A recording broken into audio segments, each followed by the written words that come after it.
Welcome to Online Study with Mohammed Rizwan Mir. Viruses का topic हम पढ़ रहे थे और आज का जो हमारा टॉपिक है, आज हम पढ़ेंगे life cycle of bacteriophage. Bacteriophage के बारे में हम ऑलरेडी पढ़ भी चुके हैं। बैक्टीरियोफेज हम किसे कहते हैं? ये हम उस वायरस को कहते हैं जो कि बैक्टीरिया के ऊपर एक्ट करता है। बैक्टीरियोफेज, इसके स्ट्रक्चर को भी हम ऑलरेडी देख चुके हैं। फेज का जो वर्ड हमने कहा था कि इसका मतलब होता है ईटर, राइट। सो बैक्टीरियोफेज क्या हुआ? बैक्टीरियोफेज वो वायरस है जो कि बैक्टीरिया के ऊपर एक्ट करता है या बैक्टीरिया के ऊपर अटैक करता है, ठीक है। आज के लेक्चर के लिए पर्टिकुलरली हम जिस बैक्टीरिया को देखेंगे वो हम देखेंगे ई कोलाई, या इसे एस्चेरिचिया कोलाई भी कहते हैं।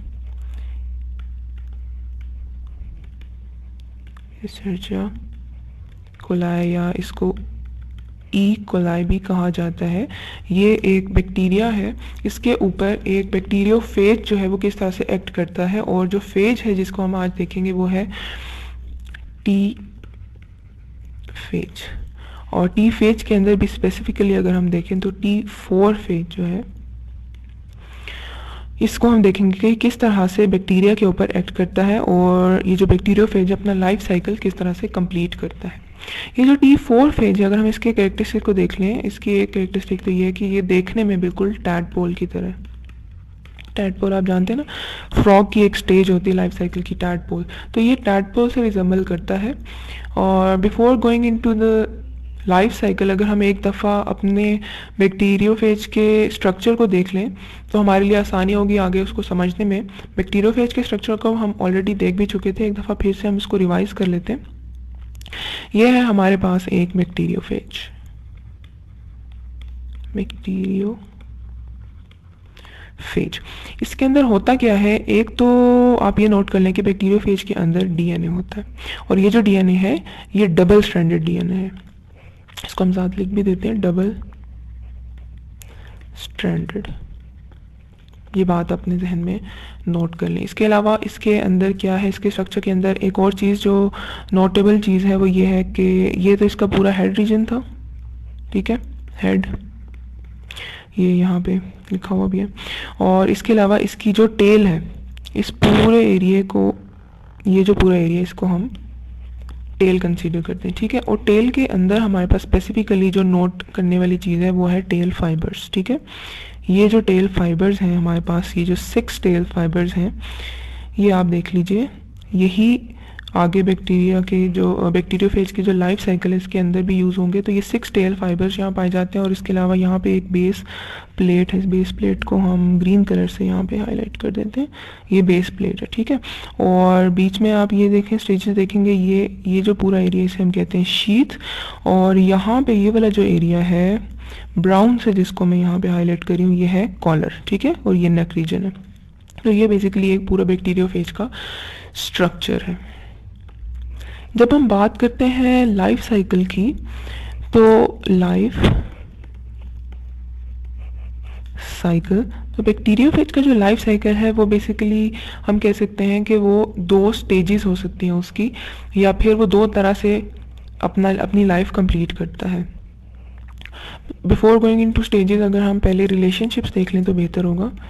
रिलेशनशिप क्या है? बैक्टीरिया का बैक्टीरियोफेज के साथ, या बैक्टीरियोफेज का बैक्टीरिया के साथ, यानी वो वायरस और जो बैक्टीरिया है, ये एक पैरासाइट है, पैरासाइट, और यहाँ बैक्टीरिया जो है वो हमारे पास होस्ट है, ठीक है। तो पैरासाइट और होस्ट का जो रिलेशनशिप है वो बेसिकली हमारे पास 2 तरह के रिलेशंस होते हैं। एक जो है उसे हम कहते हैं master slave relation, master slave relation, ठीक है। और जो दूसरा रिलेशन है उसे हम कहते हैं होस्ट गेस्ट रिलेशन।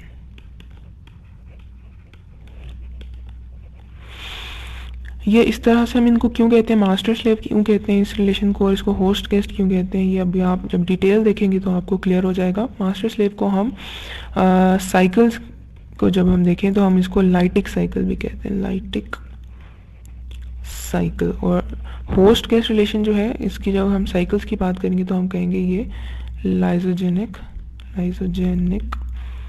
साइकिल है। अच्छा, अब ये अजीब अजीब टर्म्स जो आप देख रहे हैं यहाँ पे, लाइटिक साइकिल और लाइजोजेनिक साइकिल और रिलेशंस, ये क्या चीज़ें हैं, इनको आप डिटेल में अब हम अपने नेक्स्ट पार्ट में देखेंगे। अच्छा, मुझे एक वीडियो मिली थी जो कि मुझे बहुत ही इंटरेस्टिंग लगी और मैंने सोचा कि मैं क्यों ना उसी वीडियो से आपको, या इसी जो एनिमेशन बनी हुई इसी के थ्रू आपको एक्सप्लेन करूँ ये जो पूरा का पूरा साइकिल है बैक्टीरियोफेज का। तो अब मैं ऐसा करूँगी कि मैं उसी वीडियो को प्ले कर दूँगी और उसी के ऊपर आपको समझा दूँगी कि किस तरह से बैक्टीरियोफेज जो है वो अपनी लाइफ साइकिल कंप्लीट करता है। इस एनिमेशन को आप डायरेक्टली देख सकते हैं, इसका लिंक मैं आपको दे देती हूँ, educationportal.com, education-portal.com, इसके ऊपर जाके आप इस एनिमेशन को डायरेक्टली देख सकते हैं। जैसा कि अभी आपने स्ट्रक्चर में भी देखा, बैक्टीरियोफेज के स्ट्रक्चर में एक कैप्सिड होता है जो कि हेड रीजन में पाया जाता है। इसके अलावा इसके अंदर इसके कोर में न्यूक्लिक एसिड पाया जाता है। ये न्यूक्लिक एसिड डबल स्ट्रैंडेड या सिंगल स्ट्रैंडेड डीएनए या आरएनए पे मुश्तमिल हो सकता है। इसके अलावा आप ये भी जानते हैं कि बैक्टीरियोफेज में एक टेल कोर होती है और उसके एंड पे 6 टेल फाइबर्स होते हैं। ये भी मैंने आपको बताया। ये हेल्प करते हैं न्यूक्लिक एसिड को बैक्टीरिया के सेल में इंजेक्ट करने के लिए, ऐसे ही जैसे हम एक सिरिंज के थ्रू किसी चीज़ को इंजेक्ट करते हैं। जैसा कि हम जानते हैं कि वायरस खुद रिप्लिकेट नहीं कर सकता, बल्कि उसको हमेशा एक होस्ट चाहिए होता है और बैक्टीरियोफेज अपनी पसंद से, अपनी ज़रूरत के मुताबिक एक बैक्टीरिया को चूज़ करता है और फिर बैक्टीरियल सेल वॉल के साथ अटैच हो जाता है। इसके बाद अपने टेल फाइबर्स को इस्तेमाल करते हुए बैक्टीरियोफेज अपना न्यूक्लिक एसिड बैक्टीरिया के अंदर इंजेक्ट कर देता है। यहाँ वायरस जो है वो 2 पॉसिबल साइकिल्स के अंदर एंटर हो सकता है, जिनको हम ऑलरेडी देख भी चुके हैं। एक कहलाता है लाइटिक साइकिल और दूसरा लाइजोजेनिक साइकिल। लाइटिक साइकिल में यह होता है कि बैक्टीरियोफेज बैक्टीरिया के अंदर डिवाइड करता है और बैक्टीरिया के सेल को तोड़ देता है। इसके बाद ये वायरस होस्ट के डीएनए को डिग्रेड करता है, यानी उसे अपना स्लेव बना देता है। इसके बाद वायरस इंश्योर करता है कि वायरस जो है वो सिर्फ अपनी इंफॉर्मेशन को कॉपी होने दे, यानी उसके न्यूक्लिक एसिड में जो इन्फॉर्मेशन है, डीएनए या आरएनए है, सिर्फ वही इंफॉर्मेशन रेप्लिकेट हो। इस तरह से सिर्फ वायरस का न्यूक्लिक एसिड रेप्लिकेट होता है और जो बैक्टीरिया का डीएनए है या बैक्टीरिया के अंदर जो इन्फॉर्मेशन है वो वैसी की वैसी ही रह जाती है। इसके बाद न्यूक्लिक एसिड रेप्लिकेट होता है जिसके अंदर वायरल डीएनए ट्रांसक्राइब होता है और वायरल प्रोटीन जो होता है वो क्रिएट होता जाता है। ये न्यूक्लिक एसिड और प्रोटीन्स फिर असेंबल हो जाते हैं, अपनी अपनी पोजीशन संभाल लेते हैं एक नया वायरस बनाने के लिए। आखिरी स्टेप में ये होता है कि बैक्टीरिया की सेल वॉल टूट जाती है और ये न्यू वायरस रिलीज़ हो जाते हैं और ये वायरस रेडी हो जाते हैं बैक्टीरिया के बाकी सेल्स को इन्फेक्ट करने के लिए, यानी कि न्यू बैक्टीरिया जो होंगे, बैक्टीरिया के सेल्स, ये उनको इन्फेक्ट करेंगे। जब बैक्टीरियोफेज किसी बैक्टीरिया के अंदर होता है तो उसके पास 2 चॉइसेस होती हैं। एक तो ये कि वो रेप्लिकेट करे और सेल को तोड़ दे, जिसे हम कहते हैं लाइटिक साइकिल। दूसरी ये होती है कि कुछ देर वो रुक जाए और एक नए साइकिल में चला जाए, जिसे हम कहते हैं लाइजोजेनिक साइकिल। लाइजोजेनिक साइकिल में क्या होता है? लाइजोजेनिक साइकिल ये होता है कि पहले हम लाइटिक में ये होता है कि होस्ट सेल मर जाता है, यानी कि टूट जाता है, बर्स्ट हो जाता है। अगर ये बैक्टीरिया ग्रो या डिवाइड कर रहा होता है तो लाइजोजेनिक साइकिल के अंदर ये होता है कि बैक्टीरिया जो है, बैक्टीरियोफेज बेसिकली, वो भी उसके साथ साथ ग्रो करता जाता है। ओवरऑल लाइफ साइकिल को अगर हम देखें तो इसमें यह होता है कि बैक्टीरियोफेज होस्ट के साथ अटैच हो जाता है, अपना न्यूक्लिक एसिड इंजेक्ट करता है और फिर लाइजोजेनिक साइकिल में एंटर हो जाता है, जिसके अंदर फेज का न्यूक्लिक एसिड बैक्टीरिया के डीएनए के अंदर इंटीग्रेट हो जाता है, मिक्स हो जाता है। और इसके बाद डीएनए जो बैक्टीरिया के डीएनए में ऐड हो जाता है उसे हम प्रोफेज भी कहते हैं। जब भी बैक्टीरियल सेल डिवाइड करता है और अपना डीएनए रेप्लिकेट करता है, वायरस की जेनेटिक इन्फॉर्मेशन भी साथ में ही रेप्लिकेट या डिवाइड होती जाती है और नए सेल्स जो हैं वो आपस में, नए सेल्स के पास ये इन्फॉर्मेशन जाती जाती है। अब यहाँ ये हुआ है कि वायरस ने 2 सेल्स को इन्फेक्ट कर दिया है विदाउट एक्स्ट्रा एफर्ट। ये साइकिल ऐसे ही चलता है जैसे जब जब बैक्टीरिया डिवाइड और रीडिवाइड करता जाता है, ये साइकिल कंटिन्यू रहता है। और ये उस वक्त तक चलता रहता है जब तक बैक्टीरिया का जो सेल है वो उसको बर्दाश्त कर सके। उसके बाद दोबारा इसके पास चॉइस होती है कि क्या हो सके, बैक्टीरिया जो है बैक्टीरियोफेज जो है वो दोबारा से लाइटिक साइकिल के अंदर एंटर हो जाता है, और लाइटिक साइकिल में एज यू नो दोबारा से बैक्टीरिया के जो सेल वॉल है वो बर्स्ट हो जाती है। तो ये हमने देख लिया कि बैक्टीरियोफेज के अंदर इसके जो दो लाइफ साइकिल्स हैं वो किस तरह से कंप्लीट होते हैं, एक लाइटिक साइकिल और एक लाइजोजेनिक साइकिल। लाइटिक साइकिल या लाइजोजेनिक साइकिल दोनों के स्टार्ट होने से पहले जो एक काम है उसे हम कहते हैं कि जो डीएनए इंजेक्ट हो रहा है बैक्टीरिया के अंदर, ये जो फेज़ है इसको हम डिवाइड कर सकते हैं इनटू डिफरेंट सब फेजेस। जैसे फॉर एग्जांपल सबसे पहला काम क्या करना है बैक्टीरियोफेज ने, उसने लैंड करना, तो जो पहला फेज़ या सब फेज़ है उसे हम कह देंगे लैंडिंग। उसके बाद क्या करना है, उसने अपने आप को अटैच करना है बैक्टीरिया के सेल वॉल के ऊपर। अटैच करने के बाद क्या होगा कि जो बैक्टीरिया जो वायरस की टेल होगी वो कॉन्ट्रैक्ट करेगी, ठीक है, इसे हम कहते हैं टेल कॉन्ट्रैक्शन, ठीक है। टेल कॉन्ट्रैक्शन के बाद क्या होगा कि वायरस के अंदर जो एक टेल है उसके दरमियान और जो बैक्टीरिया की सेल वॉल है उसके दरमियान एक वीक बॉन्ड बन जाएगी, और उसके बाद जो नेक्स्ट स्टेप है हमारे पास टेल कॉन्ट्रैक्शन के बाद वो है पेनिट्रेशन का। पेनिट्रेशन में ये होता है कि एक एंजाइम रिलीज होता है जिसे हम कहते हैं लाइजोजाइम।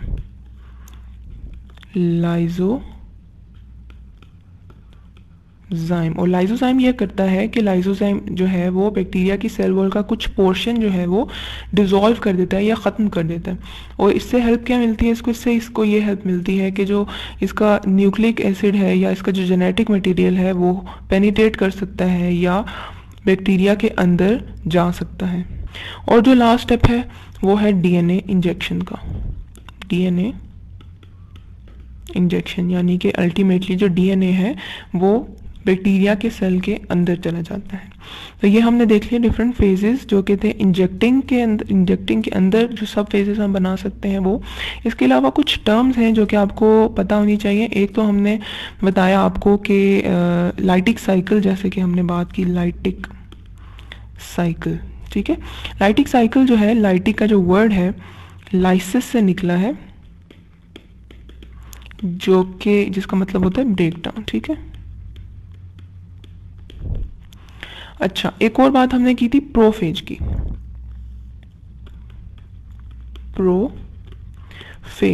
प्रोफेज हम किसे कहते हैं? प्रोफेज हम उस वायरस को या उस फेज को कहते हैं जो कि बैक्टीरिया के डीएनए के अंदर ऐड हो जाता है, जिसका जेनेटिक मटेरियल और एक लाइजोजेनिक साइकिल स्टार्ट हो जाता है। तो वो ऐसा फेज उसको हम कहते हैं प्रोफेज, ठीक है। इसके अलावा एक और टर्म आपने देखी होगी टेम्परेट फेज। टेम्परेट फेज, इसको हम लाइजोजेनिक फेज भी कहते हैं। लाइजोजेनिक, ये वो फेज है जिसकी वजह से जो बैक्टीरियोफेज है वो लाइजोजेनिक साइकिल के अंदर एंटर हो जाता है। तो this is called temperate phase.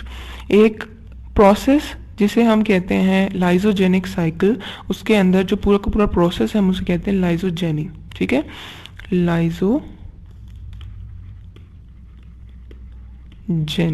और जब लाइजोजेनिक साइकिल कंप्लीट होने के बाद जो वायरल डीएनए है वो अपने होस्ट क्रोमोसोम से डिटैच हो जाता है और उसके बाद एक लाइटिक साइकिल स्टार्ट हो जाता है। तो ये जो पूरा का पूरा प्रोसेस उसे हम कहते हैं इंडक्शन। तो ये कुछ इंपॉर्टेंट टर्म्स थी जो कि आपको याद होनी चाहिए। इसके बाद हम एक पूरे के पूरे साइकिल को इस डायग्राम की फॉर्म में दोबारा से देख लेते हैं। हमने सबसे पहले बात की थी लाइटिक साइकिल के स्टार्ट होने की, और उसमें हमने ये कहा था कि जो बैक्टीरिया है, जो बैक्टीरियोफेज है वो बैक्टीरिया के ऊपर सबसे पहले तो अटैच हो जाता है और फिर उसके बाद क्या करता है कि अपने जो न्यूक्लिक इन्फॉर्मेशन है वो बैक्टीरिया के अंदर एंटर कर देता है यहाँ पे इस तरह से, ठीक है। अब इसके बाद होता ये है कि जो ये इन्फॉर्मेशन है, ये जो इसका डीएनए है, ये अब इसके डीएनए के साथ, जो बैक्टीरिया का डीएनए है इसके साथ अटैच हो जाएगा, ठीक है। यहाँ पे आप देख सकते सकते हैं कि यहाँ पे ये वाला जो पार्ट है ये वायरस का डीएनए है, ठीक है। अब यहाँ पे दो स्टेजेस हो सकती हैं, या तो यहाँ पे हमारे पास लाइसोजेनिक साइकिल स्टार्ट हो सकता है या फिर हमारे पास एक लाइटिक साइकिल स्टार्ट हो सकता है। लाइसोजेनिक साइकिल के बल्कि पहले लाइटिक देख लेते हैं, ठीक है।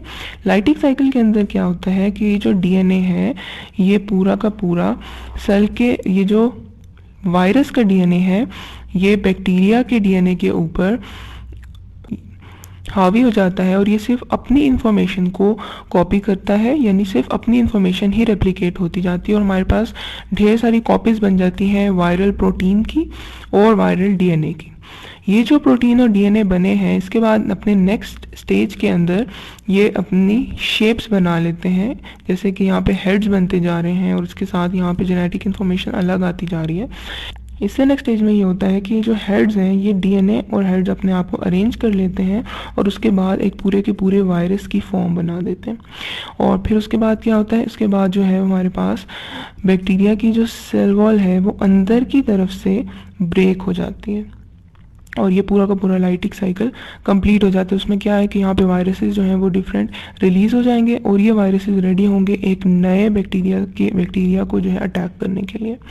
अब अगर हम लाइसोजेनिक साइकिल की बात करते हैं तो उसमें क्या होता है कि जो फेज डीएनए है जब उसने अपने आप को बैक्टीरिया के क्रोमोसोम के अंदर इंसर्ट कर दिया है उसके बाद ये ऐसे कर सकता है कि ये बैक्टीरिया की जो नॉर्मल डिवीजन हो रही है ये भी उसके साथ इसी तरह से डिवाइड हो जाए, ठीक है।